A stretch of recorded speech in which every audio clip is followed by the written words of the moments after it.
Il n'aura fallu que 3 semaines pour que le choléra se répande sur tout Haïti et pénètre dans la capitale. À Cité-Soleil, le plus grand bidonville de Port-au-Prince, les malades s'entassent dans un centre de triage avant d'être transportés vers des centres de traitement. Il n'y a plus assez d'espace pour les traiter sur place. Cette femme a amené son fils de 13 ans la nuit dernière. Oui, vomissement, diarrhée. Malgré les sérums réhydratants, il est toujours aussi faible, nous dit-elle. Le nombre de cas a explosé depuis le passage du cyclone Thomas. Les médecins ont été pris de court. D'une trentaine de cas par jour, ils ont vu débarquer plus d'une centaine.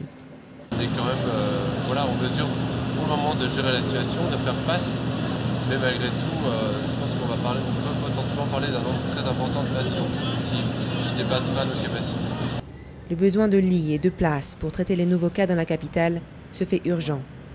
Ce centre de traitement, filmé ici presque vide il y a 2 semaines, s'est rempli en quelques jours, forçant les volontaires à rajouter toujours plus de lits. Sous la tutelle du gouvernement haïtien, un plan d'action d'urgence a été mis en place pour limiter les décès et gérer la situation au long terme. Cela va durer encore plusieurs mois. Et si on compare à d'autres épidémies, cela pourrait durer des années. Nous sommes en territoire inconnu ici à Haïti.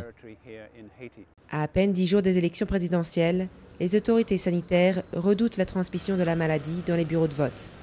Un report des élections a été envisagé.